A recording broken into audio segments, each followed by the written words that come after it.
wa yassir wahlul 'uqdatam min lisani yafqahu qawli wala haula wala quwwata illa billahil aliyyil azim. Tuan-tuan muslimin muslimat, mudah-mudahan kita sama-sama dirahmati oleh Allah Subhanahu wa taala. Muka surat 331 ya. Sambung daripada khutbah ya. Khutbah Hajjatul Wada, khutbah yang Nabi sampaikan ya ketika Nabi bersama dengan 124,000 ya. Riwayat pertama, riwayat kedua 144,000. Seperti mana disebut oleh oleh Syekh Mubarakfuri ya, Sofiur Rahman Al-Mubarakfuri dalam kitabnya Ar-Rahiqul Maktum, The Seal Nectar ya, 124,000 atau 144,000 yang wukuf bersama Nabi ya, sama-sama mengerjakan haji di Baitullahil Haram ya, wukuf di Arafah. Dan khutbah tersebut adalah highlight lah ya bagi ibadah haji ini. Kita sambung saja. Wahai manusia, ya ayuhan nas, bahawasanya orang-orang mukmin, innal mu'minin, sesungguhnya orang mukmin itu adalah ikhwana, bersaudara ya. Orang mukmin kita semua adalah bersaudara, maknanya walaupun kita datang daripada rahim ibu yang berbeza ya, tetapi dari segi dari segi akidah kita adalah adik-beradik ya. Kita adalah kita panggil ya, kita adalah adik-beradik dalam agama ya, we are brothers ya in faith ya, kita adalah adik-beradik ya, nahnu ikhwan ya dalam akidah, fil akidah wa fid din.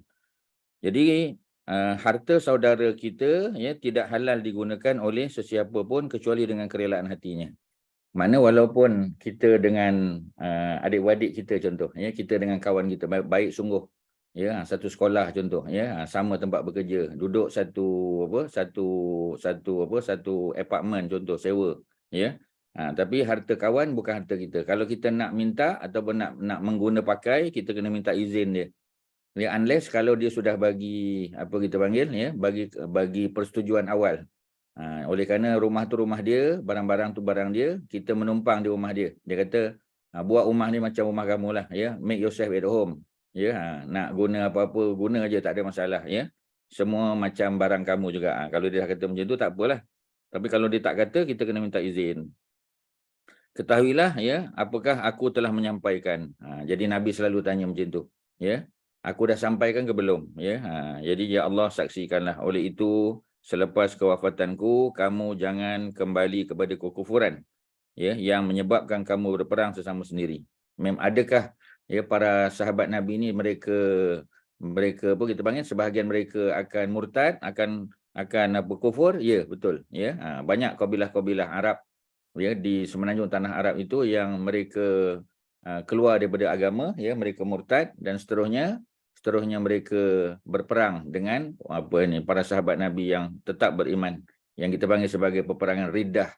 Ya, peperangan Riddah. Apa makna peperangan Riddah? Peperangan Riddah, peperangan melawan golongan murtadin, golongan yang murtad ya, golongan yang tak mau bayar zakat, golongan yang tak mau solat ya, dan seterusnya. Maknanya memang apa yang Nabi sebut tu memang berlaku.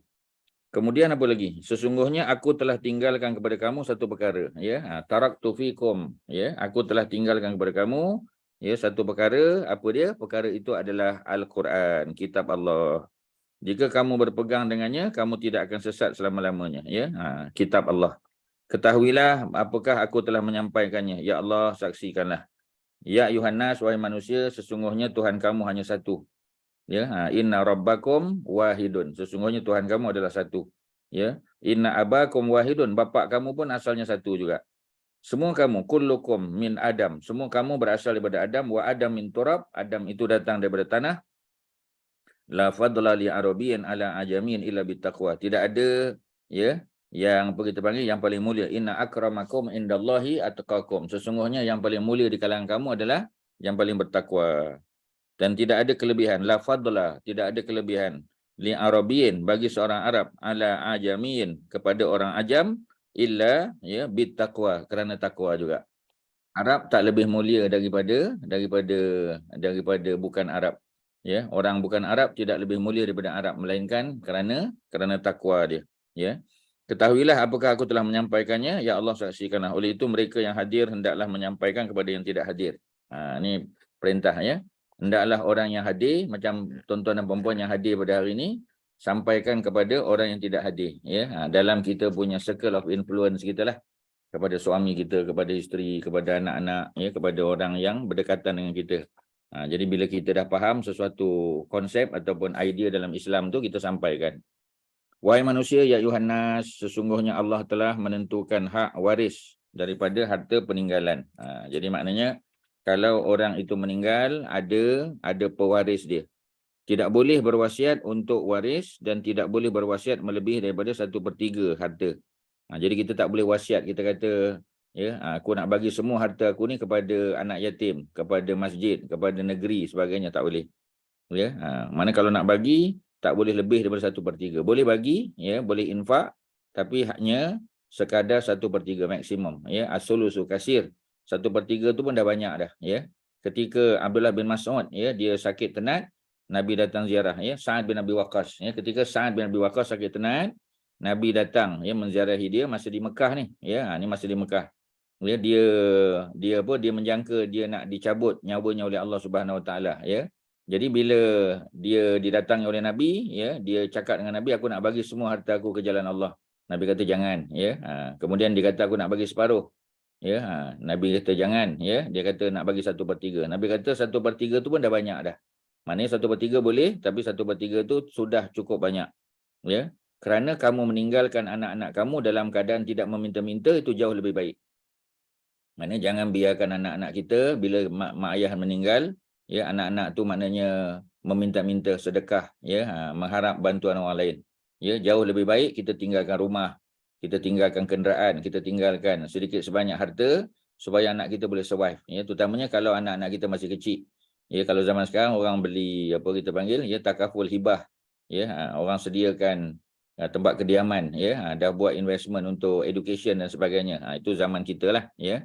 Jadi maknanya itu jauh lebih baik daripada seseorang yang berharta, ya, membiarkan anak-anak hidup kesusahan. Ya, kerana meninggalkan anak-anak dalam keadaan tidak meminta-minta itu jauh lebih baik. Ya, Nabi yang sebut. Jadi nak bagi pun 1/3 saja kepada anak yatim, kepada rumah kebajikan, kepada masjid surau. Ya, 2/3 dimiliki ataupun diwarisi oleh para pewaris kita. Anak ditentukan berdasarkan akad perkahwinan. Ya, kalau ada akad perkahwinan, maka anak itu ya dibinkan kepada ayahnya. Yang dia dilakukan dan lelaki muhsan. Muhsan mana lelaki yang sudah berkahwin. Ya, kemudian berzina, hendaklah direjam sesiapa yang mendakwa nasab kepada bukan ayahnya. Jadi seseorang lelaki, ya, dia nak angkat tetapi dia binkan diri dia kepada bapa dia. Ya, orang tanya kau anak siapa? Aku anak Fulan bin Fulan. Sedangkan Fulan bin Fulan tu bukan ayah dia. Fulan bin Fulan tu adalah bapa angkat dia ataupun, ya, kita kata dia punya apa? Dia punya ayah saudara, ya. Tetapi orang berada, orang yang ada kedudukan. So bila orang tanya anak siapa? Aku anak ni, dia kata sebenarnya itu bukan bapa dia. Ya, ataupun seorang hamba, ya, dia mendakwa menjadi hamba kepada bukan tuannya. Maka dia ditimpa laknat oleh Allah. Allah laknat dia. Malaikat pun laknat dia. Ya, Allahu yal'anuhu, ya, Allahu wa malaikatuhu wan nasu ajmain. Seluruh manusia pun akan laknat dia. Maknanya ini satu perbuatan yang sangat dilarang, ya. Kerana lafaz Allah melaknat pun dah cukup dah. Ini bukan Allah saja, Allah laknat, malaikat laknat, semua manusia pun laknat dia. Segala amalan sunat dan wajib tidak diterima. Ya, kalau dia buat amalan sunat, amalan wajib, Allah tak terima. Ini biasa tuan-tuan, ya. Contoh macam seseorang yang mendatangi kahin. Kahin maknanya orang yang kita menilik, ya, bomoh lah, pawang. Dia datang jumpa pawang tu saja 40 hari 40 malam, solat Allah tak terima. Ya, baru jumpa, belum tanya, belum dapat consultation lagi, ya. Baru datang jumpa saja. Sudah dianggap sebagai, ya.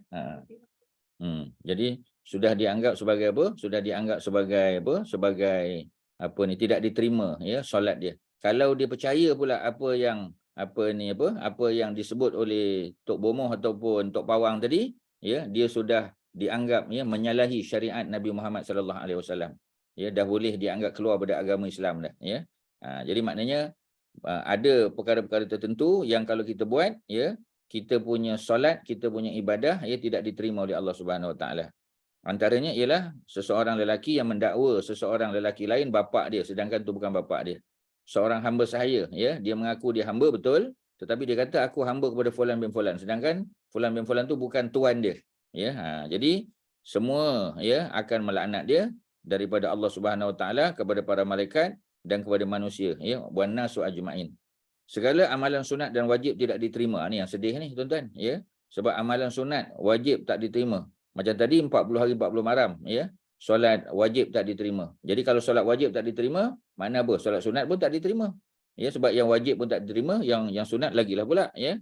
Sekian. Wassalamualaikum warahmatullahi. Selesai, ya. Khutbah hajatil wada. Ada soalan? Silakan tuan-tuan, ada apa? Ya, Kak Zainab, ada apa? Ada soalan Ustaz? Silakan. Ya, Kak Syimah. Okey, maaf apa Zainab ya. Saya tanya dulu ya. Tak apa. Apa ni tentang anak doa anak angkat. Bila dia kata Rabbi fitli wali walidayya, niat dia kepada ayah dan ibu bapa angkat dia, tetapi doa tu pergi ke mak biological, mak ayah biological ke ataupun mak ayah angkat. Semua. Sebab dalam bahasa Arab, ya, walidat, memanglah asal makna walid tu memang kepada apa? Kepada bapa dan mak dia. Ya, sebab dalam bahasa Arab bila disebut walid, waw alif lam dal, walid tu ialah bapa biological. Kalau walidah, ya, mak biological mother. Tapi kalau disebut walidayya, kepada dua ibu bapa aku, memang dari segi bahasa, literally speaking, dia memang kepada mak ayah kandung saja. Kepada yang lain tak boleh lah, ya. Jadi memang asalnya, ya. Sebab itu ada istilah-istilah umum. Ya, contoh kita kata aba, ya, dia tak kata walid, dia guna abun. Kalau abun dan umun dia lebih umum. Ya, Allahumma ighfir lana dzunubana wali walidina. Kalau wali walidina tu merujuk kepada yang ada biological attachment dengan kita.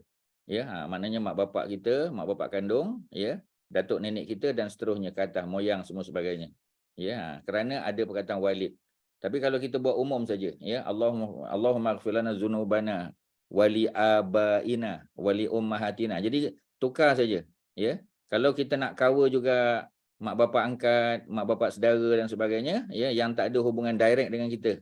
Ya, macam mak bapak saudara tu ada hubunganlah, tapi kalau mak bapak angkat, ya, ataupun orang yang memang tak ada kena-mengena dengan kita, ya, dia hanya hubungan sebagai muslim saja, ya, sebagai hubungan saudara seagama saja.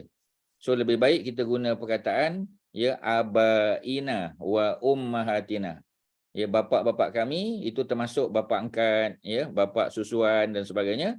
Termasuk juga, ya, ummahatina, mak-mak kami. Mak bukan mak biological. Tapi kalau sebut walid dengan walidah, itu memang khusus untuk mak bapak kita. Sebab dari segi perkataan tu dia dah spesifik. Tapi kalau aba, ya, aba tu plural untuk abun, ya, ummahat plural untuk umun, ya, yang itu memang umum. Termasuk, boleh termasuk mak saudara, bapa saudara, mak angkat, bapa susuan, mak susuan, semua masuk, lagi umum. Jadi doanya Allahumma ghafir lana dzunubana, yang macam kita biasa doa kan, Allahumma ghafir lana dzunubana, ya Allah ampunkanlah dzunubana, dosa-dosa kami, ya, wali abaina, dan dosa bapa-bapa kami umum, wali ummahatina, dan kepada ibu-ibu kami umum. Mana termasuk, ya, wali jami'il mu'minin wal mu'minat, kepada seluruh mukmin mukminat, muslim muslimat, ya. Jadi doa kita kena pilih perkataan yang tepat. Perkataan tu apa dia? Perkataan tu ialah abaina wa ummahatina. Jangan sebut walidina, kalau walidin li walidina tu memang khusus pada yang ada biological attachment pada kita je lah. Boleh apa Kak Syimah? Perkataan tu kena pilih perkataan yang betul, ya. Okey. Yang lain silakan. Okey, terima kasih Ustaz. Sama-sama. Ustaz, saya nak tanya tentang wasiat ni kan. Allah Wasiat. tidak, kita tidak boleh berwasiat harta kepada yalah anak-anak lah. Tak boleh wasiat. Sebab Allah Kita tak dah wasiat, tapi kita hibah apa? Kita hibah. Ya, itu soalan saya. Jadi maknanya kalau kita dah hibah awal-awal, hibah is before kita meninggal kan? Betul. So, kalau kita dah hibah awal-awal, maknanya bila kita meninggal tu dah tak ada harta lagi. So dah tak perlu wasiat. So adakah ini bertentang dengan ajaran Islam? Secara umum kalau, yalah, maknanya sebab ada orang lain lagi yang layak sebenarnya, ya. Contoh macam kalau seseorang lelaki itu meninggal, ya, kalau dia tak ada anak-anak contoh, ya, katalah dia memang tak ada anak, ya, dia ada wife je, wife memang dapat, ya, tapi macam tadilah, ya, dia punya apa kita panggil, ya, dia punya mak bapak layak, ya, mak bapak si mati tu. kemudian dia punya adik-beradik lelaki pun layak, ya. Jadi seolah-olah macam kita menghalang, ya, orang lain daripada menerima wasiat kita tu, ya, ketika kita telah meninggal dunia. Melainkan, ya, memang ada kes, ya, memang ada kes yang betul, ya. Bagaimana seorang lelaki, ya, dia meninggalkan seorang isteri, ya, dia dah tahu dah kalau isterinya ni, kalau dia meninggal besok, ya, memang kita kata contoh keluarga dia, mak bapak dia ataupun, ya, adik-beradik dia akan buat zalim kepada isterinya tu nanti, ya, sebagai contoh, ataupun kepada anak kita panggil, ya, anak dia, katalah dia ada anak seorang je, anak perempuan contoh, ya, dan dia pun tahu keluarganya ni jenis orang yang kita panggil, ya, dia boleh buat sesuatu yang kita tak boleh duga lah, ya, tapi dia tengok daripada perangai adik-beradik dia, kata kalau besok harta aku meninggal, ya, jangan haraplah.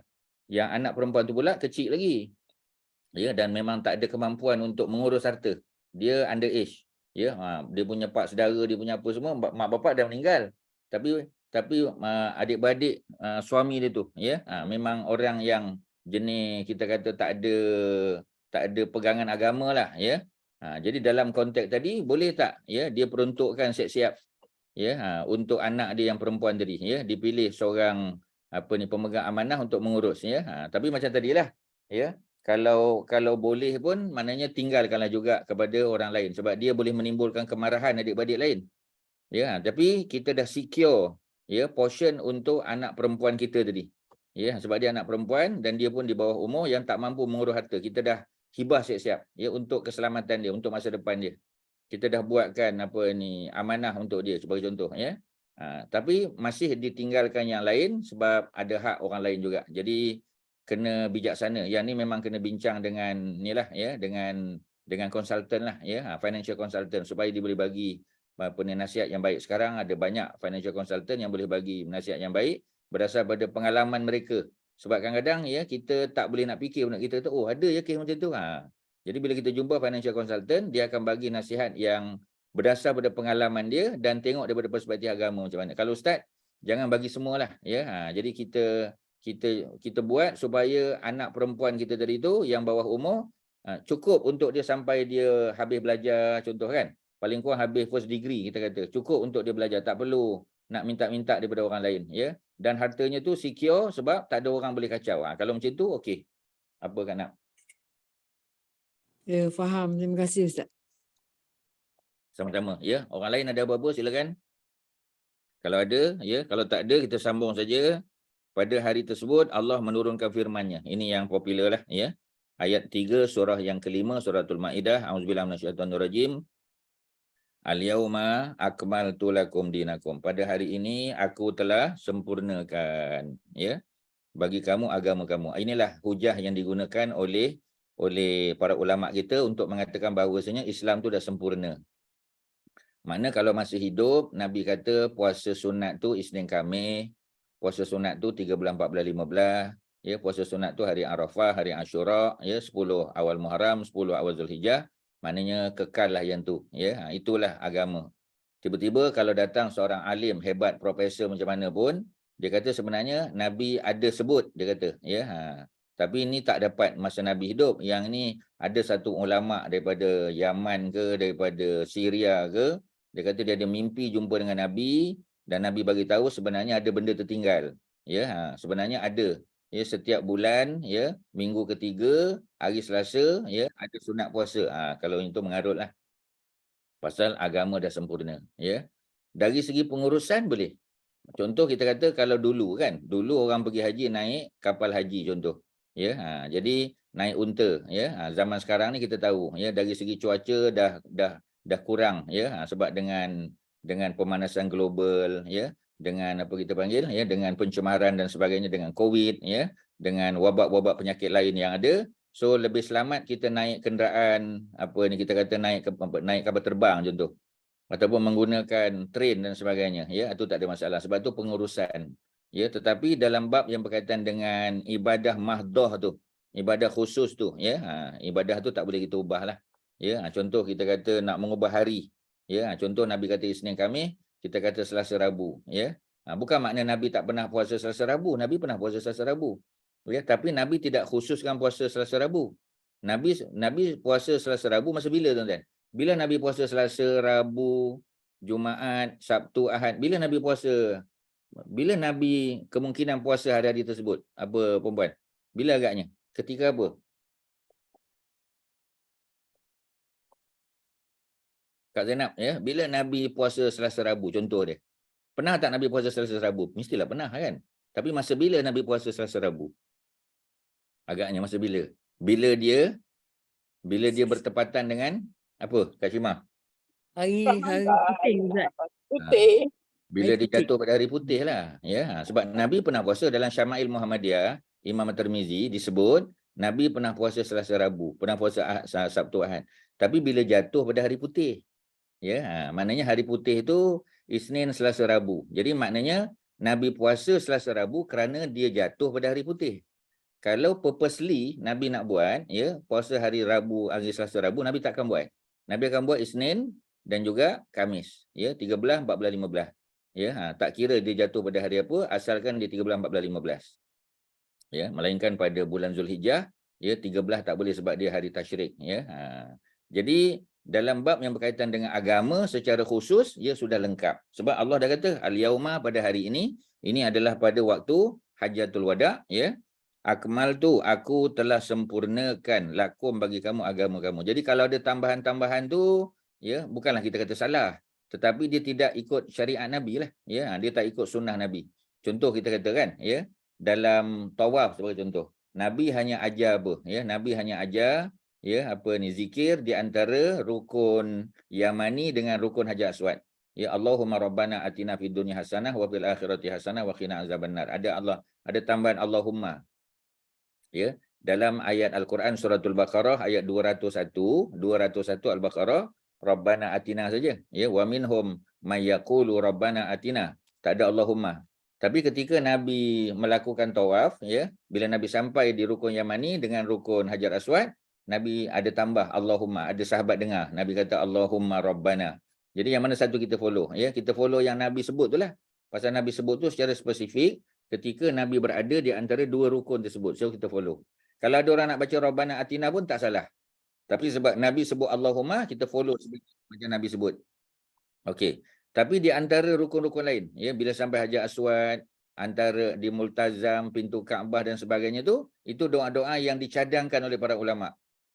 Ya, bila sampai pintu, ya, cakap apa? Bila sampai ke Hijr Ismail, doa apa, ya?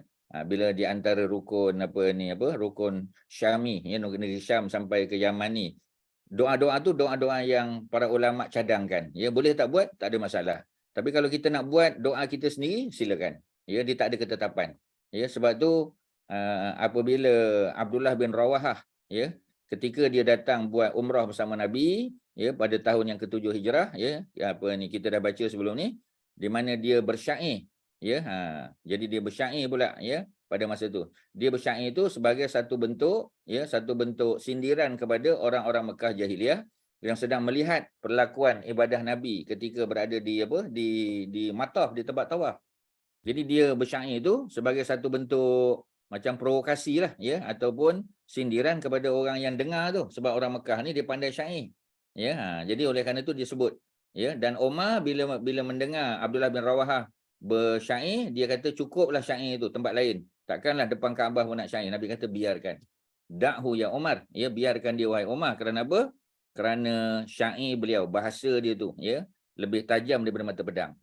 Jadi maksudnya, kalaulah tak boleh sebut bacaan lain ketika tawaf, dah tentu Nabi akan tegur. Ya, kalau syair yang memberikan motivasi pun boleh. Ini kan pula nak baca doa-doa lain. Rabbana zalamna anfusana ke, ya Allahumma Allahumma a'inna ala zikrika wa syukrika wa husni ibadati. Doa apa pun boleh. Nak baca ayat Quran pun boleh, nak doa bahasa Melayu pun boleh, nak apa saja boleh. Maknanya tidak ada ketetapan, ya. Cuma kalau tabung haji bagi buku, dia kata pusingan pertama baca ni, itu cadangan. Ya, itu bukan mesti baca yang tu. Kalau tak ingat baca tu, baca yang pusingan kedua, baca pusingan ketiga, tak ada masalah. Kerana dia tidak ada ketetapan khusus. Itu adalah cadangan. Ya. Tetapi kalau katalah dia tak nak baca, ya, sebab dia kata tak dengar pun Nabi baca. Nabi baca hanya daripada rukun Yamani dengan rukun Hajar Aswad, pun tak salah. Ya, tapi macam tadilah, bila dia tak baca, rugilah kerana waktu tu dia sedang tawaf. Tawaf ni macam solat juga, ya. Jadi mengapa kita tidak berdoa walaupun dalam bahasa Melayu, ya? Sebab bila kita tawaf berjalan saja, takut nanti fikiran kita melayang-layang. Kita melihat orang sana, melihat orang sini, tak ada bacaan, ya. Jadi bacaan-bacaan tu sebenarnya mendidik kita supaya fokus dalam ibadah, ya. Tetapi penetapan bacaan tu tidak direct daripada Nabi SAW. Macam itulah cerita dia.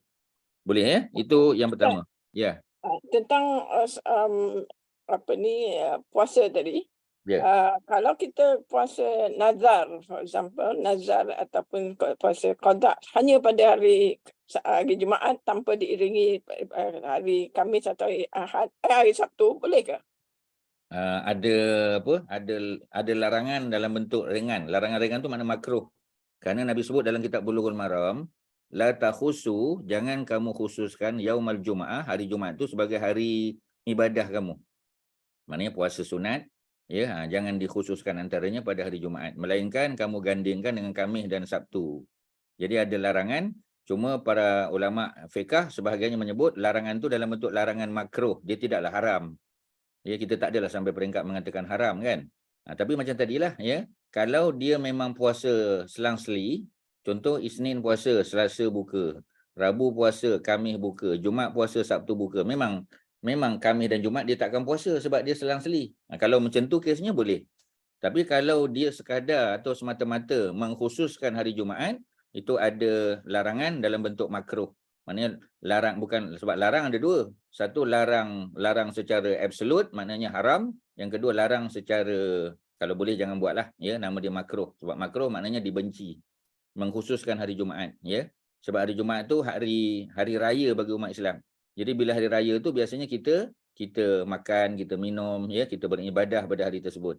Ibadah dalam bentuk apa, ya, berdoa, berzikir, ya, kita datang awal ke masjid, ya. Jadi maknanya kalau orang lelaki lah. Jadi dia lebih pada ibadah dalam bentuk begitu. Macam kita kata hari raya, kan. Pasal apa hari raya tu dilarang daripada berpuasa? Sebab hari raya hari gembira, hari manusia menjamu orang lain makan. Ya, jadi hari di mana kita menjamu orang makan, memang tak boleh kita puasa lah, ya. Sebab hari Jumaat tu ialah, ya, hari raya mingguan, ya. Sebab tu disebut Sayyidul Ayyam, hari penghulu kepada hari, kerana dia adalah perayaan. Jadi perayaan biasa dia berkait dengan makanan, ya. Jadi sebab tu dimakruhkan berpuasa hanya pada hari Jumaat saja, melainkan kalau kita puasa selang-seli ataupun, ya, contoh kita puasa Khamis dan Jumaat, tak ada masalah lah. Jumaat dan Sabtu itu okey, ya. Okey, lain silakan. Tak ada, ya. Kalau tak ada, lepas pada akmal tu, ya, Allah kata atmam tu, aku cukupkan. Mula-mula tadi, ya, aku sempurnakan. Yang kedua, atmam tu aku cukupkan. Sebab tu kita panggil solat tamam. Solat tamam adalah solat 4 rakaat. Ya, Zuhur 4 rakaat, solat tamam. Ya, Asar 4 rakaat, tamam. Isyak 4 rakaat, tamam. Ya. Tetapi kita ada lawan bagi tamam, dia panggil solat qasar. Qasar 4 jadi 2. Ya, untuk yang 4 rakaat saja. 3 kekal 3, 2 kekal 2. Jadi ada perkataan tamam, ya. Lawan bagi qasar adalah tamam. Apa yang Allah tamamkan? Apa yang Allah cukupkan atas kamu? Nikmati, nikmat aku. Waraditu lakumul Islam, dan aku redha bagi kamu wahai umat manusia, wahai makhluk Allah, al-Islam, agama Islam itu sebagai dinan, sebagai agama, ya. Agama dalam konteks ini maknanya cara hidup, ya. Kita punya way of life, ya, bukan makna solat saja. Solat cara Islam, ya, puasa cara Islam, ya, tetapi dari segi politik bukan cara Islam, tak boleh, ya. Ya, walaupun tujuan dia baik, ya. Tujuan dia untuk menegakkan sistem perundangan Islam, contoh, nak melaksanakan sistem ekonomi. Ya, tetapi dengan cara kita menipu, membohong, ya, ataupun kita panggil, ya, kita buat fitnah dan sebagainya, tak boleh, ya. Sebab matlamat tidak pernah sekali-kali menghalalkan cara. Ya, kita tak boleh justify, ya. Sebab tu the ends do not justify the means. Tak boleh, ya. Walaupun tujuannya baik, tujuannya nak dirikan masjid, tetapi caranya dengan menggunakan duit yang haram, tak boleh lah. Tujuan dia baik. Kita kata tak apa, ya. Esok kita dah bina masjid, kita taubat kepada Allah. Taubat macam mana? Ya, taubat atas perbuatan, tetapi sumber asal pembinaan masjid tu daripada sumber yang tidak halal. Jadi tak boleh, ya. Ya, jadi tak boleh, ya. Tetapi untuk digunakan, ya, bagi pembinaan benda lain boleh, ya. Contoh kita kata duit duit apa kita panggil ya, duit keuntungan, dividen daripada bank yang tak patuh syarak. Ya, investment kita dulu sebagai contoh. Ya, kita masuk life insurance dulu-dulu. Ya, kita tak masa tu tak available lagi yang takaful, tak ada lagi contoh dia. Tapi kita kena belilah ya, sebab kita nak meneruskan kehidupan ya. Jadi kita kena ada insurans, kereta pun kena pakai insurans juga ya. Pada masa tu tak ada takaful lagi, konsep takaful. Jadi macam mana? Dulu-dulu ada dapat dividen sebagainya ya. Jadi boleh ambil tetapi tak boleh diguna untuk keperluan peribadi, tak boleh. Ya, untuk didermakan kepada jalan yang apa kita panggil berlubang-lubang, kita nak tutup jalan tu, nak bagi duit untuk tu boleh. Ya, untuk buat pagar sekolah agama ya yang duduk di kawasan yang ada apa kita panggil ya, ada anjing liar ya ataupun gajah dan sebagainya. Kita kata nak buat tembok sebagainya, tu boleh lah ya, tapi bukan untuk bangunan masjid tu tak boleh ya. Untuk toilet tu ada kebenaran. Untuk buat pagar, untuk buat longkang, untuk buat jalan raya ya, untuk dia punya dia punya access road ya nak pergi, sebab sekolah agama ni biasa dia sewa dia beli tanah yang jauh ke dalam ya, kawasan belukar, kawasan hutan sebagainya. Jadi tak ada access road. Jadi duit dividen dan duit keuntungan daripada pelaburan yang tidak patuh syarak tu diguna pakai untuk bina, tu tak ada masalah. Itu ada kepentingan umum. Ya, macam itulah ya. Jadi kita kena bijaksana ya di dalam tadi. Tapi duit boleh ambil. Dividen jangan tak ambil ya. Sebab kalau tak ambil, nanti pihak financial institution tu dia akan gunakan tu untuk dihantar ke gereja sebagai contoh. Tak boleh ya. Hantar ke gereja, digunakan untuk aktiviti-aktiviti yang berkaitan dengan propaganda agama, tu kita tak nak ya. Jadi duit tu kita kena ambil. Ya, ni ada fatwa daripada para ulama Timur Tengah termasuk Dr. Yusuf Al-Qaradawi, orang yang simpan duit di bank-bank ya di negara Eropah yang tidak patuh syarak. Ya, jadi dia dapat dividen. Dividen tu ambil. Tapi digunakan untuk tadilah public amenities ya, benda-benda yang bersifat maslahat amam, maslahat umum. Ya, macam tu cerita dia. Boleh maknanya. Dia ada penyelesaian ya, dia ada exit plan ada. Bukan maknanya kita kata Islam tak boleh, langsung tak boleh. Tak. Ada penyelesaian dia insya-Allah ya.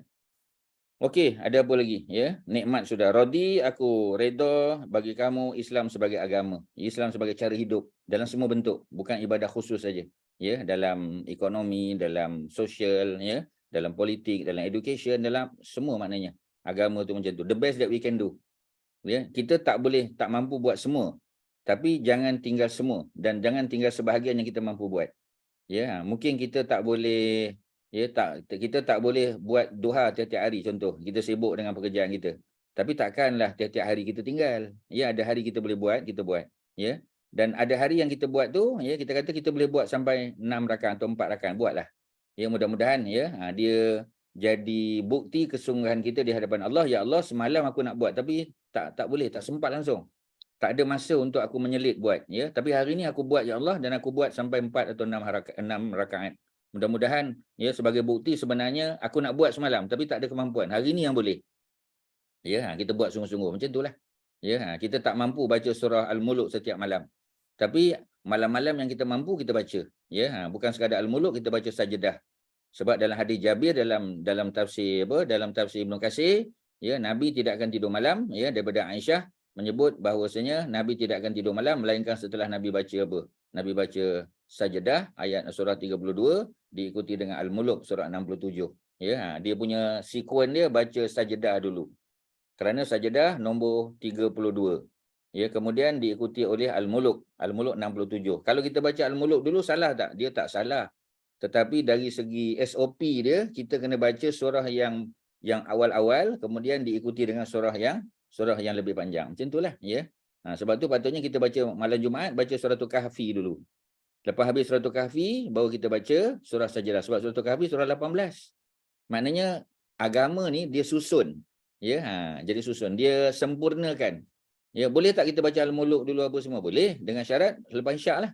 Ya, kita tak baca Al-Muluk, baca Sajdah ya selepas Maghrib. Ya, suratul Kahfi boleh baca selepas Maghrib, boleh. Tetapi afdal selepas Isyak. Ya, kerana ada hadis yang menyebut sesiapa yang membaca ya man qara'a suratul Kahfi, sesiapa yang baca suratul Kahfi ya yaumal Jumaah, pada hari Jumaat. Hari Jumaat bermula daripada tenggelam matahari hari Khamis. Mana Maghrib dah boleh baca suratul Kahfi.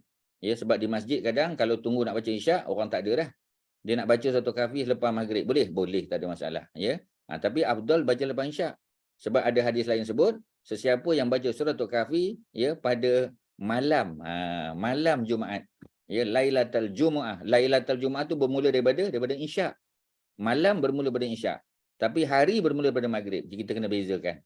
Ya, that's why selalu saya sebut orang putih ya, dalam English kita sebut apa ni sembahyang maghrib tu sembahyang apa Kak Syimah in English? Kalau Zuhur kita panggil afternoon prayer kan. Kalau maghrib apa prayer?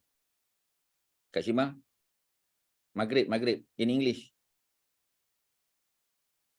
Try. Evening kan Ustaz, evening prayer. Ya, tuan-tuan ni ya, takkan tak dapat kan? Basic je, evening prayer. Tapi kalau Isyak, Kak Syimah, Isyak dia panggil apa prayer? Cover balik, tadi tak jawab, cover balik. PMP.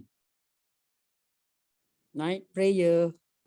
Tuan-tuan ya, Kak Zainab dapat ni yang jamaah yang lain ni ya. Sebab kita masih menganggap ya, maghrib tu night prayer, bukan tuan-tuan. Evening prayer ya. That's why kita kena betulkan kita punya zikir ya. Orang Melayu panggil zikir pagi dan petang. Petang tu makna apa tuan-tuan? Petang tu evening tuan-tuan. Evening. Ya, evening is not afternoon. Ya, sebab tu saya kata sometimes English translation ya, dia more accurate tuan-tuan daripada bahasa Melayu.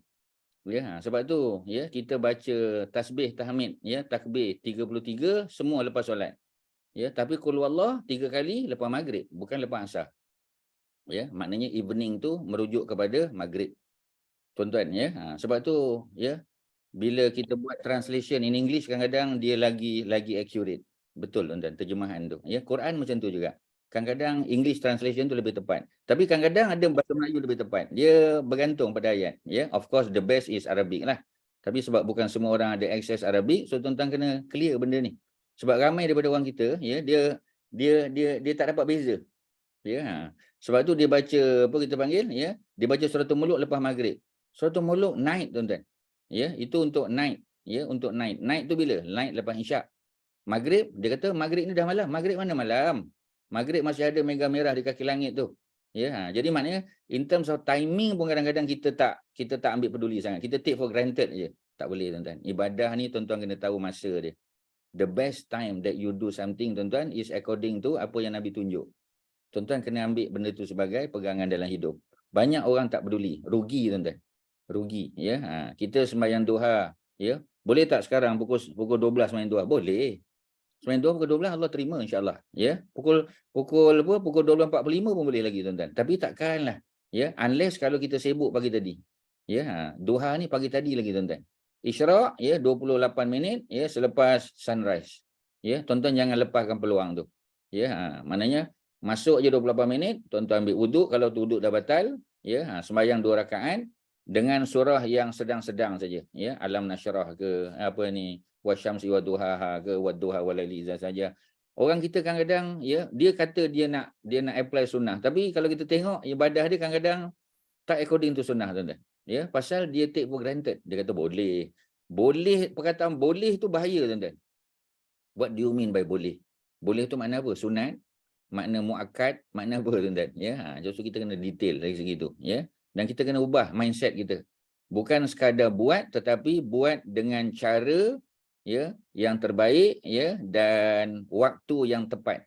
At the right time. Ya, maknanya at the right time tu. Right zikir at the right time. Yang tu kita kena faham, ya.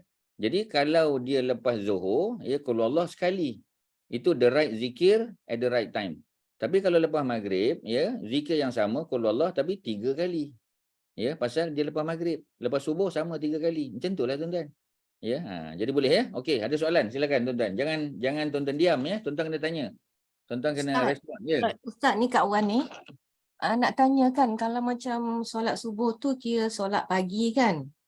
Solat subuh, solat pagi, ya, solat subuh pagi. Siang lah, solat siang kan?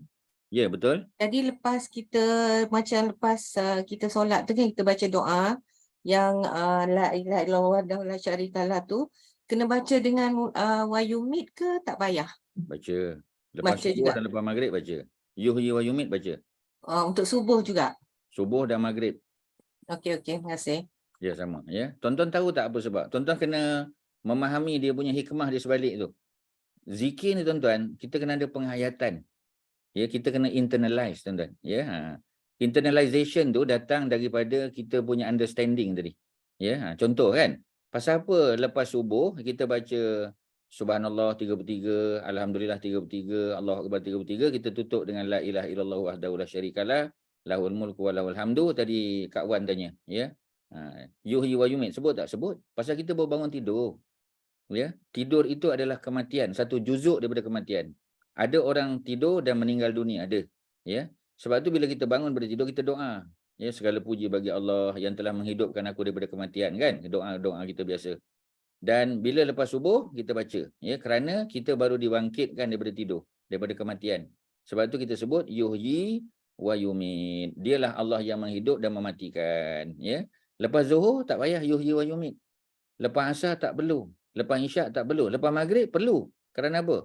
Kerana maghrib adalah permulaan hari. Allah menghidupkan kita, tuan-tuan. Ya, sebab tu yuhyi wa yumit. Jadi untuk subuh dan maghrib sama. Untuk zuhur, asar dan isyak sama, tuan-tuan. Ya, ada beza. Jadi tuan-tuan tanya tadi, yuhyi wa yumit, ya.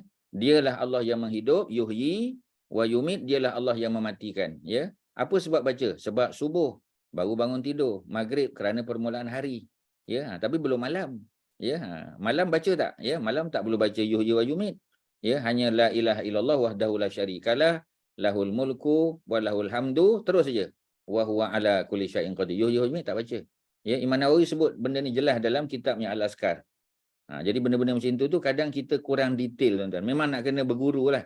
Nak kena buka kitab, pergi satu-satu baru kita dapat, tuan-tuan. Ya, tu cerita dia. Okey, ya. Syarin ada apa, Syarin? Ustaz, apa tu, since that ada jemaah tanya, minta maaf tak ada kena mengenai sirah, since ada jemaah tanya tadi pasal yang zikir lepas solat ni, minggu, sebab saya nak tanya hari tu tapi takut ganggu ni kan, nak tunggu Bulughul Maram punya kelas lama lagi. Minggu lepas saya ada masuk tumpang kelas orang je, kelas Asmaul Husna. So dalam kelas tu hari tu betul lah, hari tu memang saya ada follow yang Ustaz Abdullah Yassin tu, tapi yang ni masuk je lah link orang kan, asalkan nak belajar gitu, tapi Ustaz lain kita buat assalam masa tu Ustaz. Jadi nama Allah assalam, nama Allah. Assalam. So masa kuliah tu ada kita go through satu hadis yang pas sebut nama assalam tu. So dalam hadis tu katakan Rasulullah bila selepas solat, habis dia solat, dia istighfar 3 kali, kemudian dia baca Allahumma antas salam wa minkas salam. Jadi kita nak tanya tak boleh kan, sebab dia physical class. Jadi saya dengar ada jemaah tanya masa live tu, dia kata Ustaz kalau macam tu, sebab Ustaz pun selalu cakap pasal ikut sequence kan. So dia kata kalau macam tu secara tertibnya second ialah lafaz Allahumma antas salam tu. So Ustaz berkata kalau ikutkan hadis tu tak dia punya status je hadis Muslim Ustaz. Jadi Ustaz berkata kalau ikutkan tu memang itulah dia punya yang lafaz kedua dia kata kan. Jadi dalam 3-4 hari ni saya nak tanya Ustaz tak ada peluang. Jadi bila saya buat tu sebelum ni macam confident je kan. Lepas tu lepas pada tu saya macam nak baca yang tu dulu ke, nak baca yang biasa kita baca yang lafaz kedua tu macam mana Ustaz? Kalau ikutkan sequence yang betul. Jadi maknanya Allahumma antas salam wa minkas salam tu kan? Jadi maknanya dia hadis narrated by Sauban, tak silap saya, dia punya tu dia punya status ni memang hadis riwayat Muslim. Bunyi dia tadi macam mana? Bunyi dia. Allahumma antas salam minkas salam tabarakta ya zal jalali wal ikram, yang tu. Okey. Jadi soalan dia betul soalannya, ke tu? Betul ke? Sebab sebelum ni kita lepas istighfar tu kita baca la ilaha illallah wa syarikalah, yang tu kan Ustaz. Biasanya yang tu lah. Jadi saya tak tahu macam mana yang betul tu sequence dia yang mana satu. Okey, ya. Mana astagfirullah 3 kali kan. Ini yang basic lah ya. Astagfirullah. Allahumma antas salam wa minkas salam tabarakta ya dzal jalali wal ikram. Baru la ilaha illallah wahdahu la syarikalah lahul mulku wa lahul hamdu yuhyi wa yumiit wa huwa ala kulli syai'in qadir. Memang betul. Itu memang sequence dia ya, tapi tidak menafikan kemungkinan ada sequence yang lain juga ya, sebab Nabi mempelbagaikan. Ya, macam orang tanya, nak baca ayat kursi dulu ke? Sebab sometimes kita tengok memang ada beberapa sequence yang sedikit berbeza. Cuma yang kerap Nabi baca yang mana satu? Dia ada isu macam tu. Ya, dia ada isu macam tu. Ya, contoh kita kata kan, adakah lepas subuh qabliyah subuh kita sentiasa baca qul ya ayyuhal kafirun dan qul huwallah. Dalam riwayat lain memang ada Nabi baca surah lain juga. Tetapi yang kerap Nabi baca qul ya ayyuhal kafirun qul huwallahu ahad qabliyah subuh. Maknanya kadang-kadang memang ada beberapa versi yang lain. Ya. Jadi macam tu. Jadi kalau ustaz personally ustaz akan baca macam riwayat tadilah ya. Riwayat Muslim tadi. Astaghfirullah, Allahumma antas salam wa minkas salam, tabarakta saja. Yang fahayna rabbana bisalam wa adkhilna itu untuk masuk ke pintu salam. Itu masa umrah. Ya, yang tu betul. Selalu orang tanya yang tu. Dia kata ustaz kita baca 5. Allahumma antas salam wa minkas salam, fahayna rabbana bisalam wa adkhilna aljannata darussalam tabarakta. Kan 5 tu. Ya, sedangkan lepas solat baca 3 aja. Ya, 3. Apa dia? Allahumma antas salam wa minkas salam tabarakta. Terus je. Ya, tabarakta ya dzal jalali wal ikram. Itu memang kalau kita tengok mana-mana susunan zikir Nabi pun yang sabit daripada hadis-hadis Nabi ya. Sebab kalau orang buat ni ramai orang buat. Tapi macam tadilah ya, ada yang tukar tambah kan. Jadi kalau kita nak selamat ikut macam Nabi ajar. Dan Nabi ajar biasanya simple dan tepat ya. Untuk dapat markah A lah, itulah ya. Kita tak kata yang lain salah, tetapi yang menepati. Macam itulah ya. Lepas tu baru la ilaha illallah wahdahu la syarikalah. Baru betul. Kalau ustaz personally ustaz akan buat macam tu, Syarin. Baik-baik. Okey. Lepas tu nanti Allah majini minanak tu ikut sama lah ustaz yang sebelum ni lah kan. Lepas pada la ilaha illallah wahdahu syarikalah tu 10 kali ya. Kemudian baru kalau kita biasanya kita akan ubah tempat duduk kita. Ya, itu kita kena buat satu sesi khas tu ya. Memang kena tunjuk fizikal depan orang ya. Nanti kita baca kitab tersebut ya, baru orang akan nampak. Sebab kalau fizikal lagi senang ya, baru kita ubah tempat duduk. Mana nak bersila ke ya, mungkin tadi duduk tasyahud akhir kan. Nak bersila contoh, ataupun kita nak duduk tahiyat awal sebagainya, nak ubah tempat duduk. Mana selepas 10 la ilaha illallah wahdahu la syarikalah tu dah habis, barulah ya nak baca Allahumma ajirni minan nar ke. Tapi cuma Allahumma ajirni minan nar tu hadisnya dhaif. Tapi tak salah lah baca ya. Tapi dia selepas la ilaha illallah wahdahu la syarikalah. Jadi tuan-tuan kena macam tadilah ya. Cuma sekuen ni kadang-kadang dia ada perubahan. Ya, boleh ya? Okey, selesai. Terima kasih ustaz. Sama-sama. Ada lain silakan tuan-tuan dan puan-puan. Ya. Saya ada soalan tentang Al-Maidah ayat 3 tadi tu. Al-yawma akmaltu lakum. Dalam ayat ini difahamkan bahawa ibadah khusus tu kita tak boleh ubah. Tetapi pengurusan tu kita boleh ubah. Ya, So betul. for example sekarang ni di Masjidil Haram mereka telah menyediakan khidmat skuter Ustaz. Betul. For apa nama ni Tawaf. sa'i bin tawaf lah. Ya. So saya nak tanya, kalau kita dalam keadaan sihat, kita guna skuter tu, will it affects kita punya pahala Ustaz?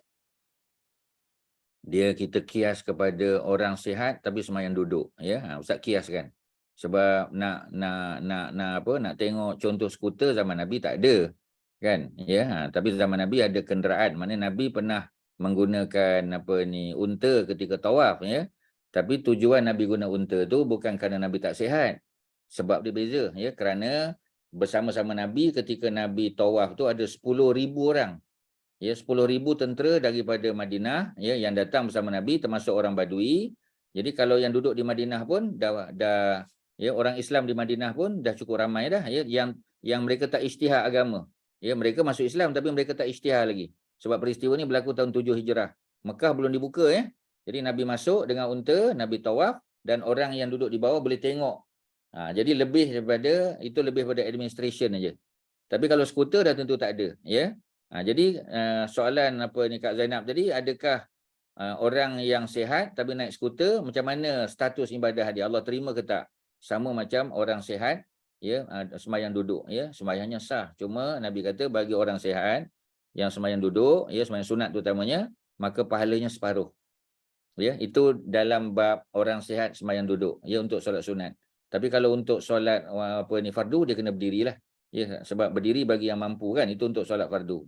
Jadi orang yang sihat dia boleh tawaf, tetapi mungkin kerana tadi ya, mungkin dia bawa mak. Kalau macam ustaz bawa mak, ustaz mak pakai wheelchair.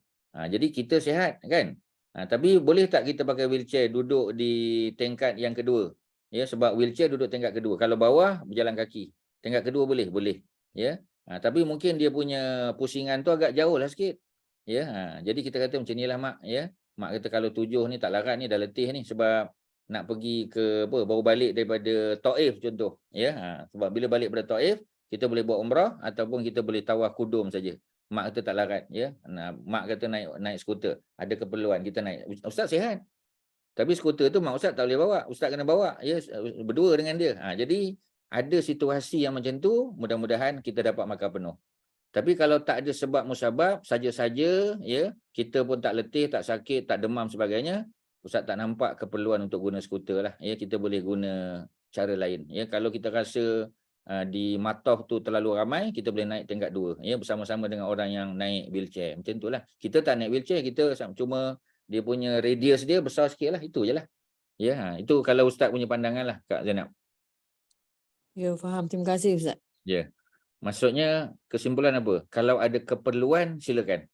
Tapi kalau tak ada keperluan, ustaz tak nampak apa sebab kita nak naik skuter. Itu je lah cerita dia. Ya. Sebab kadang kita tak perlu, tapi orang yang kita bawa tadi dia perlu, ya. Jadi kita menemani dia. Ya. Kalau nak kias banyak benda, ya. Suami afdal, ya, buat umrah daripada Ji'ranah, lelaki Ji'ranah. Perempuan Tan'im.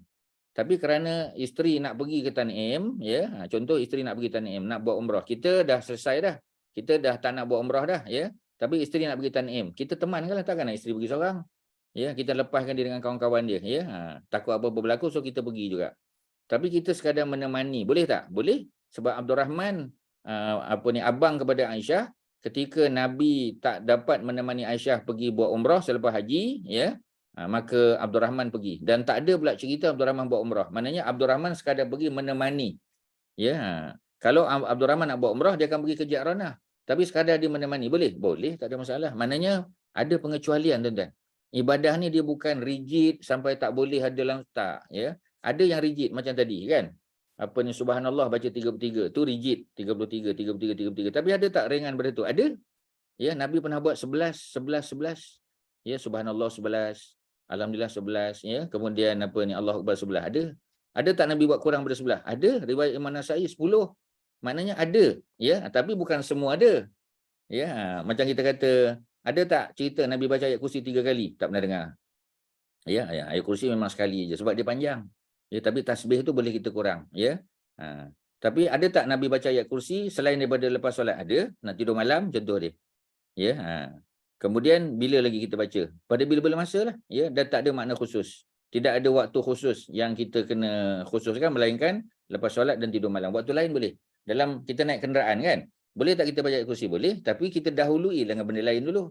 Ya, bismillah, Allahu Akbar, Allahu Akbar, Allahu Akbar, subhanallazi sakhkhara lana hadza. Habis semua doa-doa yang kita nak baca tu, masa kita driving, kita seorang nak baca ayat kursi, bacalah. Nak baca seluruh Quran pun boleh. Tetapi setelah yang Nabi suruh tu, kita buat dulu. Ya, maknanya habiskan dulu apa yang menjadi apa kita panggil bacaannya Nabi ajar, kemudian nak tambah silakan, tak ada masalah. Ya, daripada kita buat benda-benda tak elok, baiklah kita baca ayat-ayat yang kita hafal kan. Ya, itu jauh lebih baik. Lebih-lebih lagi kita sedang driving kan. Kita nak perlindungan daripada Allah. Macam itulah, ya, tuan-tuan dan puan-puan. Okey, ya, di chat tu ada soalan, tolong bacakan, ya, apa tu? Ada yang Ustaz belum jawab, silakan. Tolong baca apa ni? Puan-puan Syarin ke siapa boleh tolong bacakan?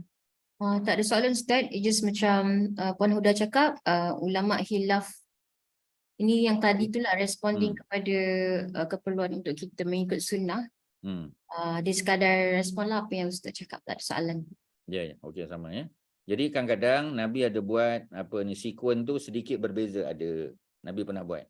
Ya, jadi macam kita kata kan, selalu Nabi solat contohnya, solat malam contoh. Nabi akan baca Al-Baqarah dulu, baru Ali Imran, ya. Tapi ada tak riwayat yang Nabi baca Ali Imran dulu? Ada juga. Tapi kebiasaannya, ya, generally Nabi akan baca ikut sekuen. Tapi ada keperluan kadang-kadang, ya. Tapi itu bukan kebiasaan, itu sekali-sekala. Menunjukkan bahawasanya harus, ya, kita menyalahi sekuen. Tapi afdalnya ikut sekuen. Dia punya keputusan tu kena macam tu, tuan-tuan, ya. Okey, bukan suatu perkara yang pelik, bawahnya sambung, muka surat 332.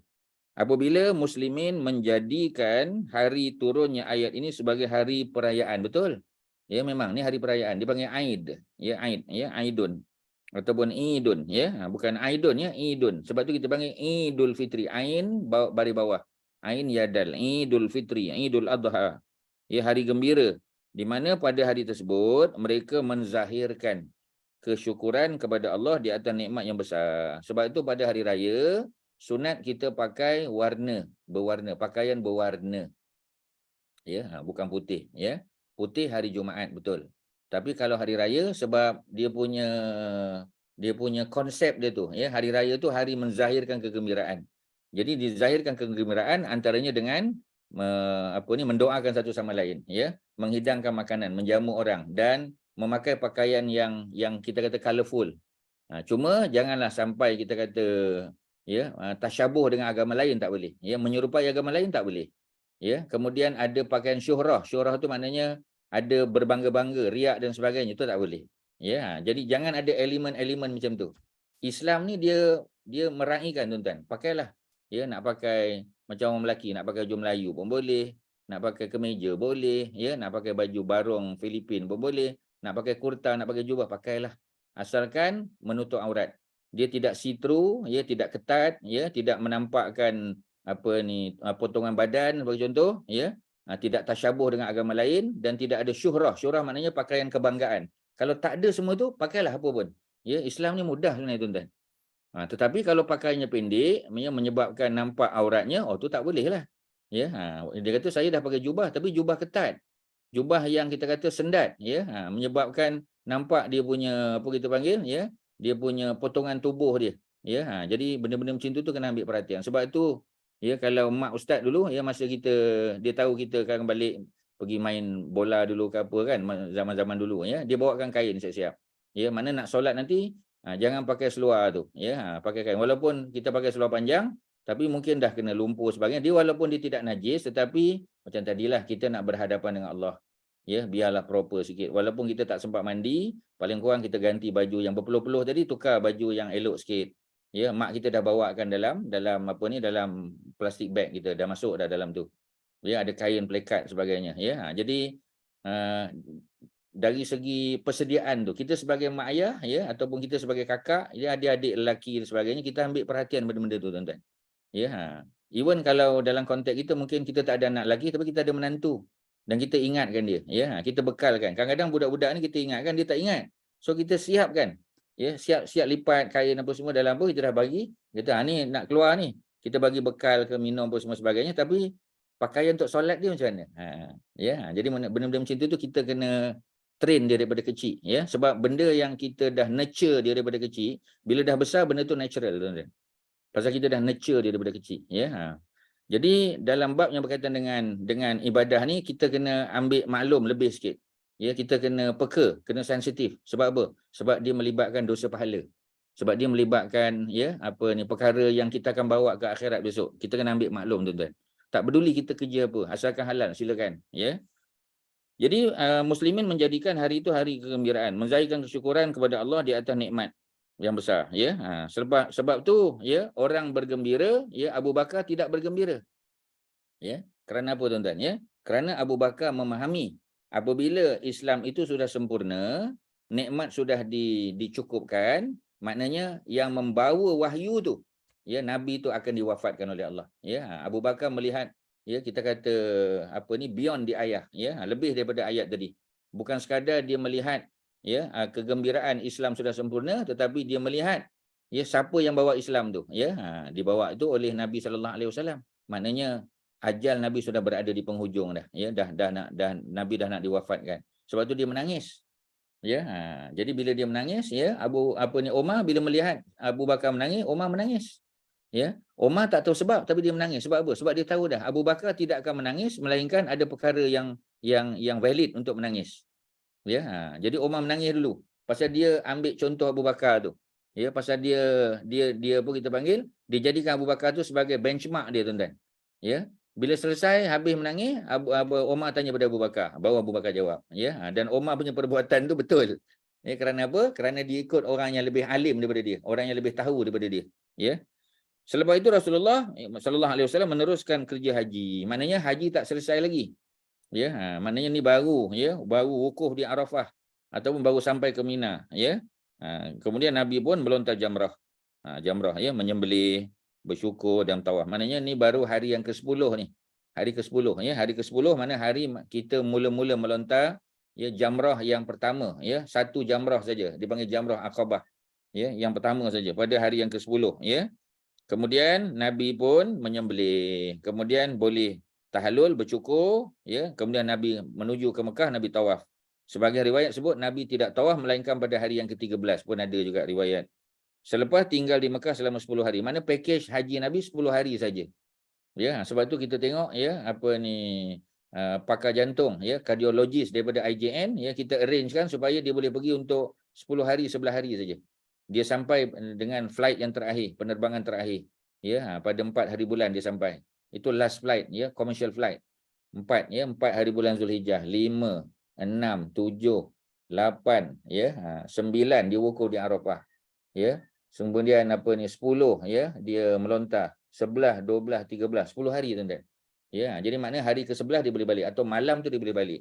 Maksudnya boleh tak orang pergi haji hanya dengan package 10 hari? Jawapannya boleh ya, sebab Nabi pun buat macam tu. Ya, cuma kita bergantung pada flight availability lah.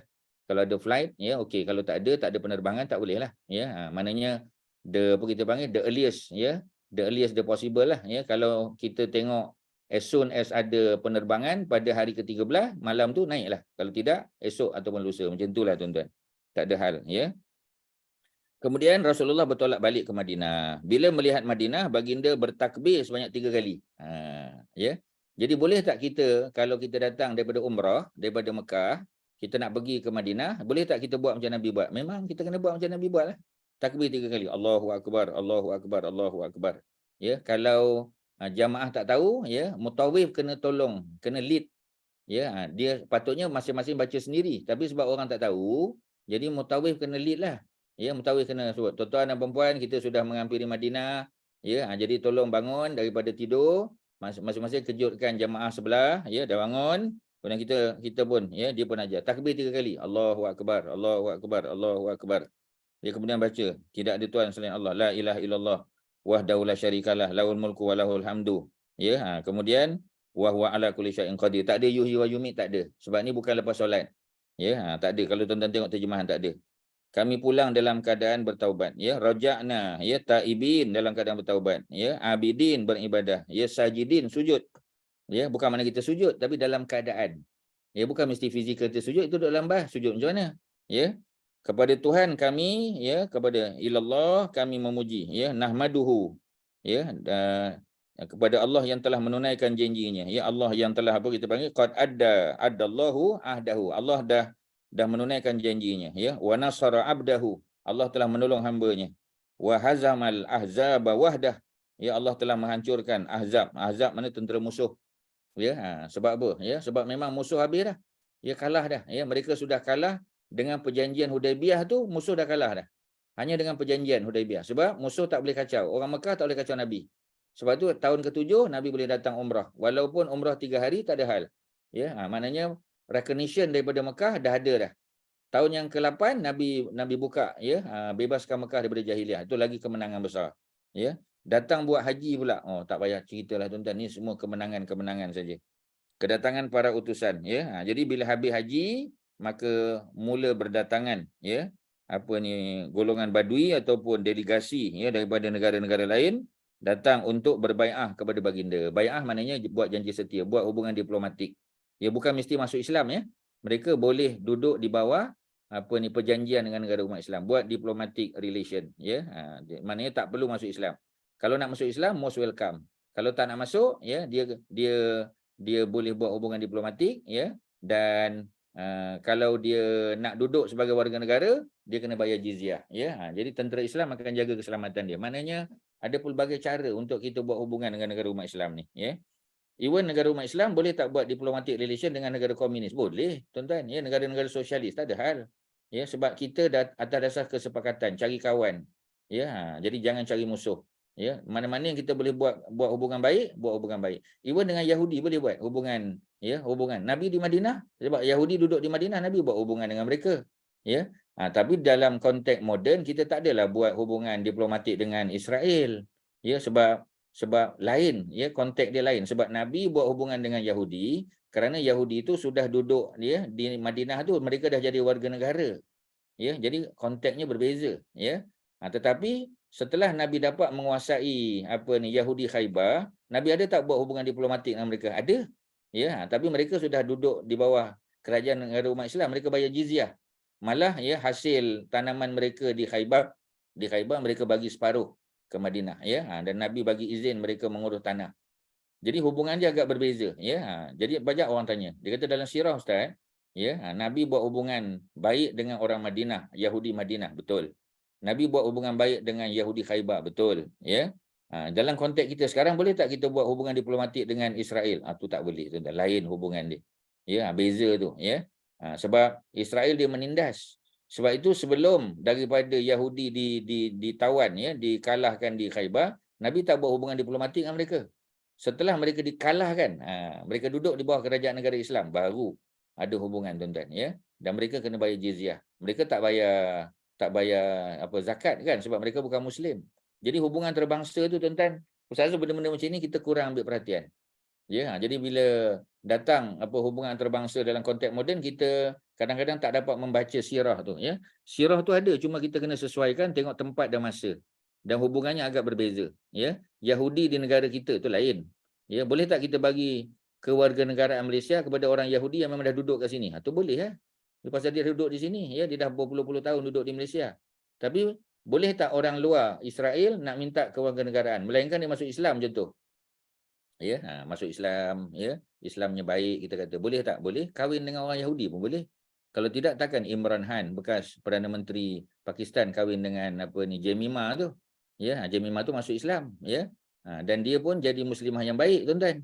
Ya, dia malah, ya, ketika kita panggil, ya, ketika Imran Khan balik ke Pakistan, ya, peringkat awal dulu dia ikut. Ya, cuma ya, ketika Imran Khan bercita-cita untuk jadi Perdana Menteri, masuk politik, tu ada isu sikit dengan dia. Dan akhirnya bawa kepada perpisahan antara mereka lah, ya. Bukan kerana Jemimah tak suka pada Imran, ya, malah Jemimah offer, ya, ketika perpisahan, ya, dia ada offer harta pula kepada suami dia. Suami dia tak ambil. Ya, itu Imran Khan punya. Tuan-tuan boleh tengok, ya, cerita Imran Khan dan cerita Maryam Jamilah, ya, yang pernah berkahwin dengan seorang Pakistani juga. Seorang wanita Yahudi daripada New York. Tuan-tuan boleh baca kisahnya. Ya, yang selalu buat hubungan baik, ya, tulis surat minta pandangan daripada Al-Imam Al-Maududi, ya, tokoh ulama besar Pakistan dulu, tuan-tuan, India Pakistan lah. Menarik, tuan-tuan, kalau tuan-tuan tengok hubungan-hubungan terbangsa ni yang pernah berlaku, dan kita boleh ambil sebagai iktibar, sebagai panduan, ya, sebagai benchmark dalam hubungan kita dengan non-Muslim. Okey, ada apa soalan? Silakan, tuan-tuan. Ya. Ada apa? Kak Syima ada apa? Ya. Boleh dikatakan ya, Yahudi Israel adalah Zionis. They are not practicing Yahudi. Betul. Betul, tuan-tuan. Dia ni Zionis. Ya, sebab tu penamaan Israel tu hanya trik dia, tuan, ya, political gimmick saja, tuan-tuan. Ya, sebab Israel dia tahu, Israel merujuk kepada Nabi Yaqub dalam Quran. Sebab tu bila sebut Bani Israel, anak-anak keturunan Yaqub, ya. Jadi itu sekadar nak justifykan saja. Sedangkan golongan ortodok Yahudi yang berada di US, di UK dan negara-negara lain, tuan-tuan, mereka tidak mengiktiraf kewujudan negara Israel kerana mereka tahu, ya, negara Israel hanya boleh dibina, ya, negara sah mereka setelah turunnya Mesiah. Ya, Mesiahnya tak turun lagi, ya. Mesiah bagi mereka adalah apa? Mesiah adalah Antichrist. Ya, bagi orang Kristian, Mesiah tu Nabi Isa AS. Bagi kita, Al-Masih, Nabi Isa. Ya, tapi bagi orang Yahudi ialah Antichrist. Antichrist apa? Dajjal. Ya, jadi belum turun lagi. Jadi macam mana dia nak iktiraf negara? Tak iktiraf. Sebab tu sebahagian mereka walaupun di offer untuk jadi warga negara Israel, mereka tak pergi. Ya, ramai yang pergi tapi akhirnya keluar sebab mereka tengok, ya, apa yang dipraktikkan oleh orang-orang Yahudi di Israel ni berbeza dengan apa yang mereka faham dalam kitab-kitab ajaran mereka. Itu pasti, tuan-tuan. Ya, mereka ni double standard. Ya, cuba tuan-tuan bayang, ya, orang-orang Yahudi daripada Ethiopia, daripada Eritrea yang pergi ke Israel, ya, ketika Israel ada peperangan dengan Hamas, ya.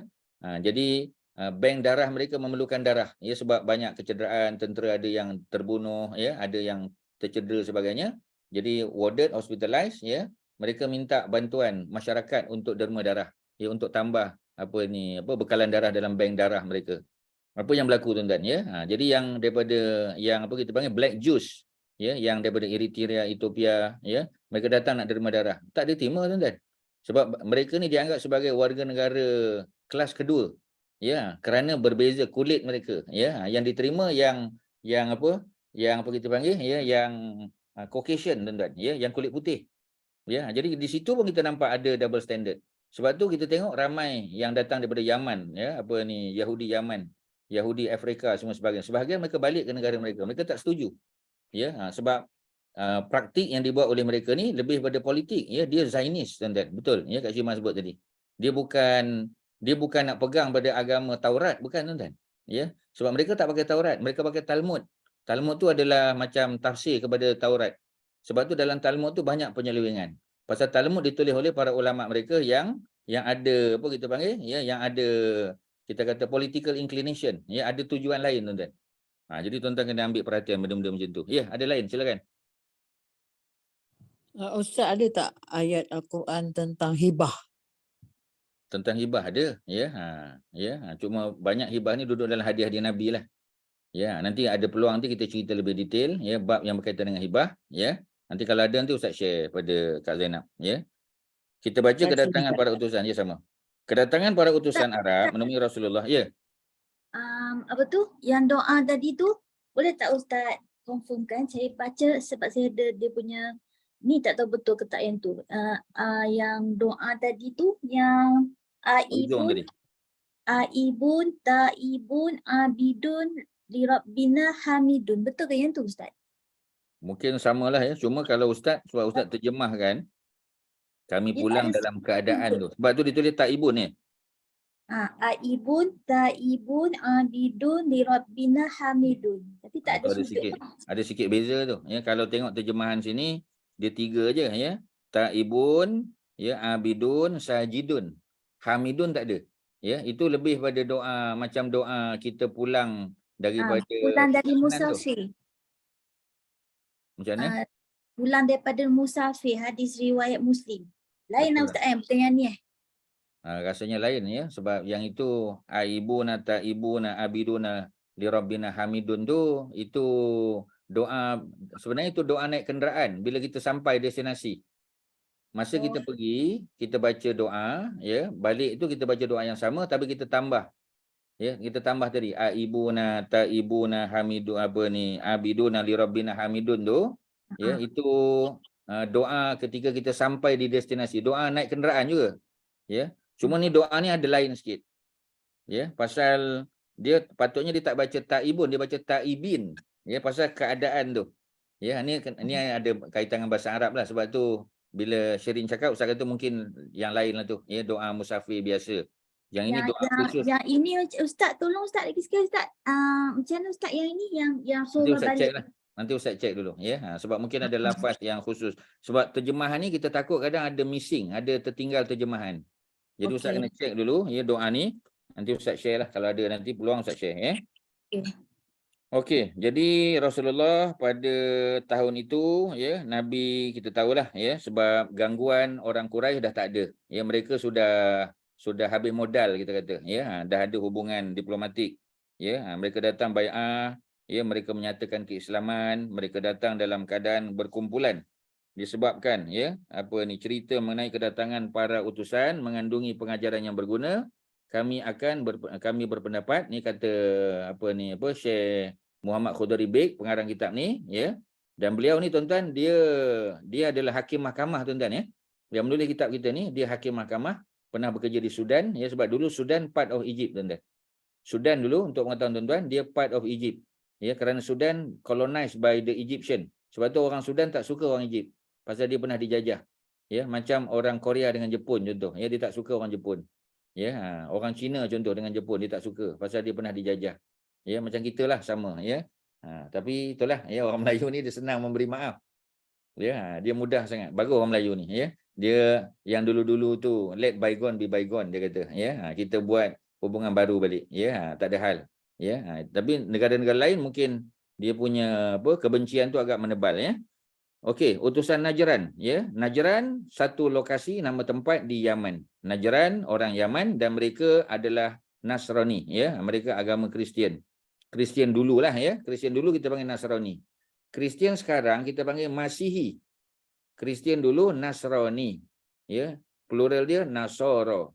Nasrani singular, Nasoro plural. Itu dulu. Ya, sekarang kita panggil Masihi. Ya, kita panggil Masihi, ya, Masihi. Ya, kalau jamaknya Masihiyun. Masihiyun adalah orang Kristian. Sebab Kristian ni adalah, ya, kita kata new term, tuan-tuan, ya, baru diguna pakai pada awal 1900.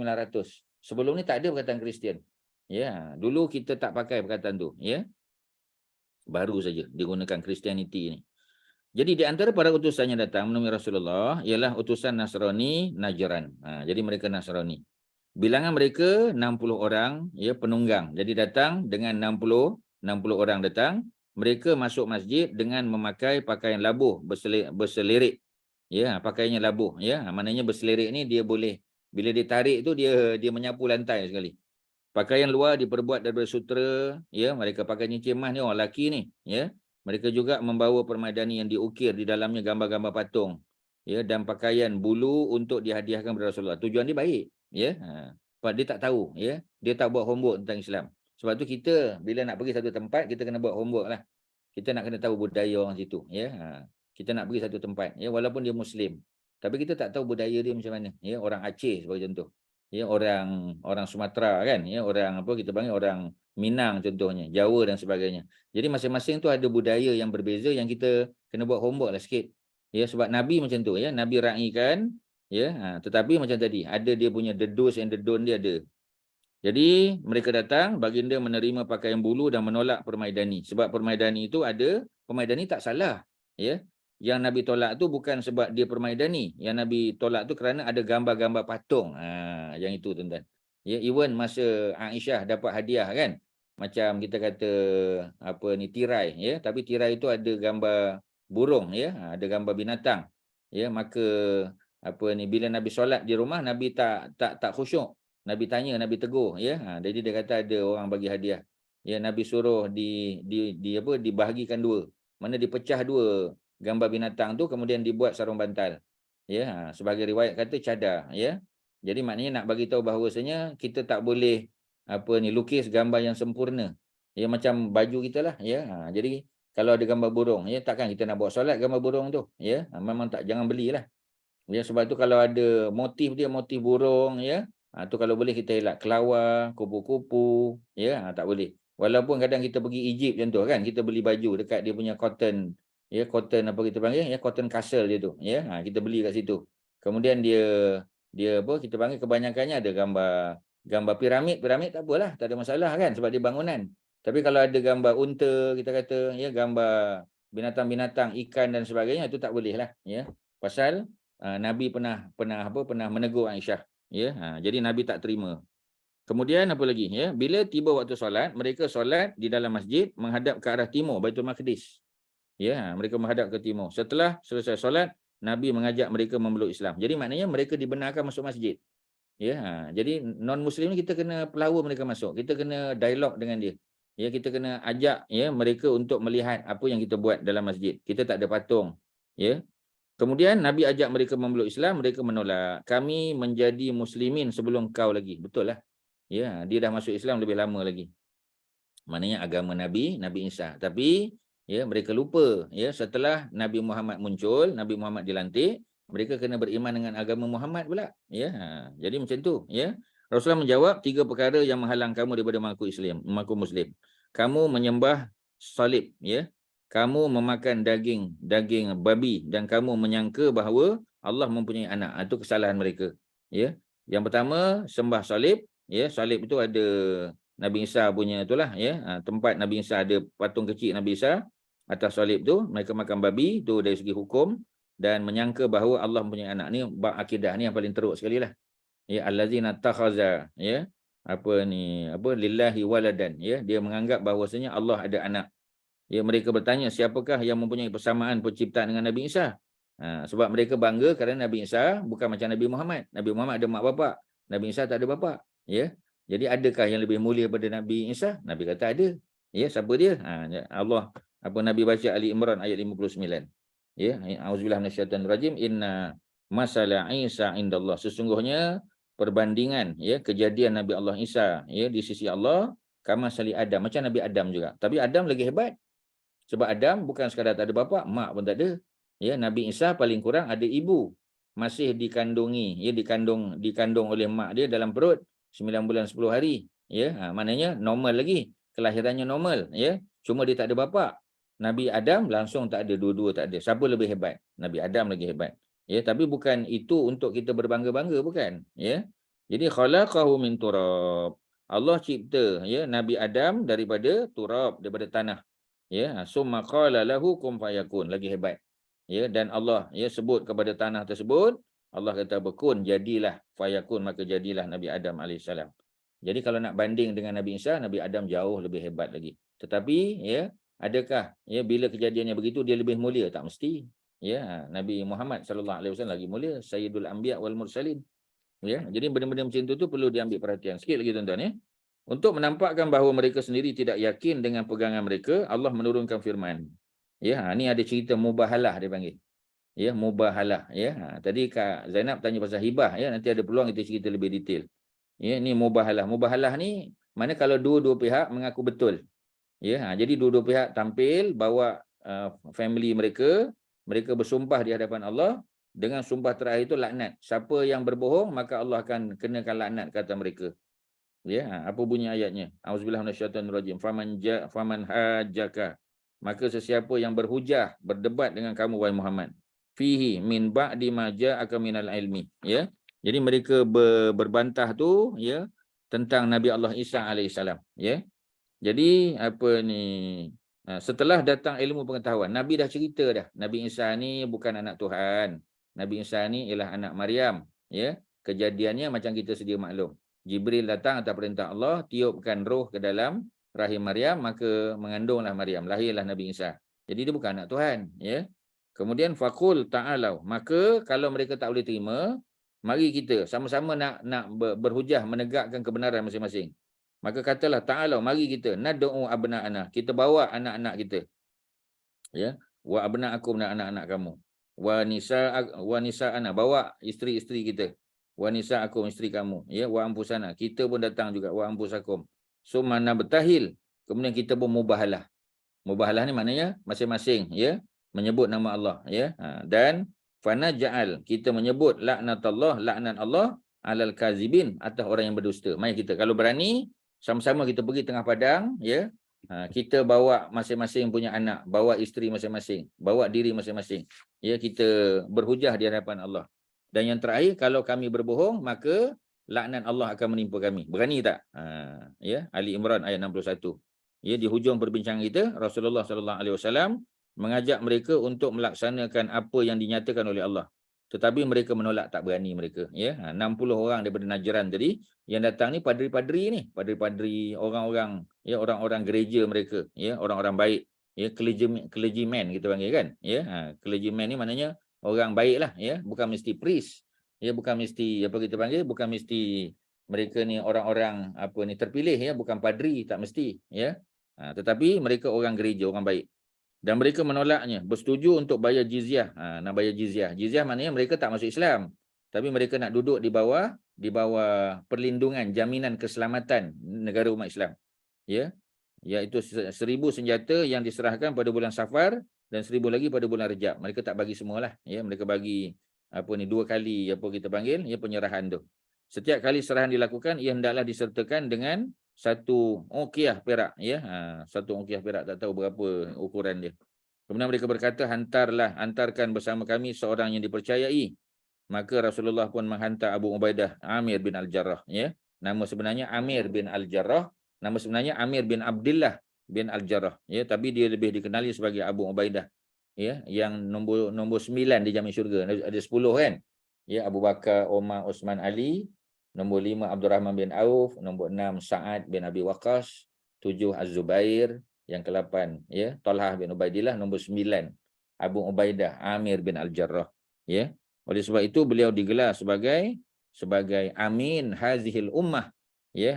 Amin maknanya bendahari, orang kepercayaan, trustee. Ya, trustee of the ummah kita panggil, ya, the trustee of the ummah.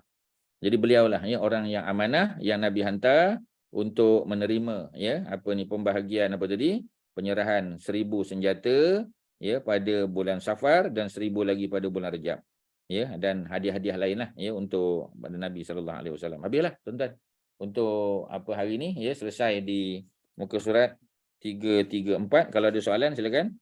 Ada apa-apa komen sila. Ada apa?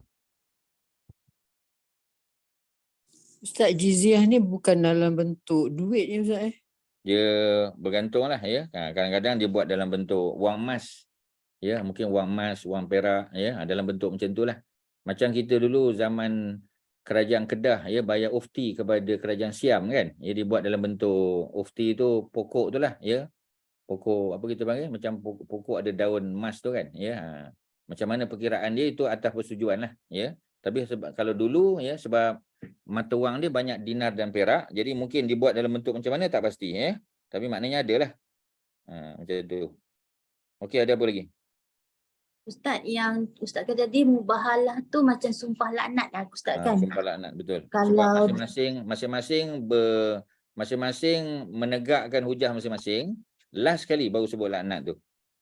baik, kalau apa dalam perkahwinan pun ada tapi panggil li'an tu kan Ustaz kan? Betul. Sama lah tu, sumpah laknat juga kan? Ya, li'an tu daripada perkataan laknat lah tu.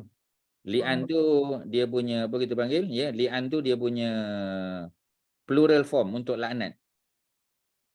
Ya. Tapi kenapa Ustaz dalam ni dia pakai terms yang berbeza padahal benda ni sama je kan? Sebab mubahalah tu biasanya dalam bab yang lebih besar lagi, ya. Bab dia bukan antara suami dan isteri kan, dia di antara dua pihak yang berbalah. Ya, orang Kristian, orang Nasrani, dia kata dia betul, ya, dia dulu masuk Islam. Nabi kata tidak, ya. Memang dari segi dulu mereka masuk Islam dulu, tetapi mereka tidak beriman dengan follow up dia. Follow up dari Nabi Isa siapa? Nabi Muhammad SAW. Pasal apa tak beriman? Pasal apa mereka nafikan ada Nabi dan Rasul datang selepas Nabi Isa? Ya, jadi benda-benda macam tu ya, ada sumpah laknat, cuma kita panggil mubahalah. Mubahalah dalam konteks yang lebih besar, ya, bukan hubungan suami isteri saja, tapi dalam konteks politik, contoh antarabangsa, mubahalah, ya. Biasa orang politik ni dulu pernah berlaku zaman, dia tak ingat, tapi di Malaysia pernah berlaku, ya, sebab masing-masing kata dia betul. Ya, jadi diajak mubahalah tak berani, ya. Orang yang tak ada hujah dia tak akan berani sebab dia tahu dia salah, ya. Okey, ada lain silakan. Ada tak ada? Ya. Ada announcement daripada PMP. Silakan. InsyaAllah pada 2 September, Sabtu minggu depan, bukan minggu ni, minggu depan, we will revive again our health awareness program yang kita telah mulakan pada 2018, tapi sejak MCO hari itu dihentikan. Now kita akan start balik. Will be dekat kompleks 3C dekat Sunway, bermula pukul 9 pagi. Ada health screening. So boleh datang dengan dalam berpuasa lah, so that kita boleh tengok blood sugar level. We have our doctors there, and there will also be mental health screening also by a couple of psychologists, insyaAllah. So semuanya percuma. Refreshment akan disediakan insyaAllah. Tapi perlu register. Jadi pergi ke PMP punya Facebook, can register there sebelum hari Khamis for logistical purposes. Semua dijemput hadir, tua muda, Muslim non-Muslim semua dijemput hadir. InsyaAllah. Ya. Pada hari yang sama, ya, pada 2 bulan juga. Ya, semuanya pada 2 bulan. Mental awareness. Why we focus on mental health sekarang ni sebab banyak orang so stress kan. Betul. Student stress dengan studies dia, pekerja, stress dan pekerjaan. Adik-beradik, mak bapak dengan anak-anak kind of thing kan. Covers all lah insyaAllah. Betul. Ya. Jadi all are most welcome, ya. Semua tuan-tuan tolong sebar-sebarkan juga pada kawan-kawan kita yang lain, ya. Ini satu platform untuk dakwah juga tuan-tuan, ya, supaya Islam ni tak nampak ceramah aja. Ya, Islam ni nampak banyak aktiviti tuan-tuan, ya. Okey, terima kasih kepada PMP, Kak Shima, ya, dan semua kru PMP, tuan-tuan dan puan-puan, terima kasih atas perhatian, ya, dan juga soalan-soalan, ya, yang sebenarnya mematangkan kita dan membuka kita punya spektrum ilmu pengetahuan. Ya, wasallallahu ala sayyidina Muhammadin wa ala alihi wa sahbihi wasallam. Alhamdulillah alamin. Assalamualaikum warahmatullahi wabarakatuh. Assalamualaikum. Sama-sama. Terima kasih Ustaz. Sama-sama ya.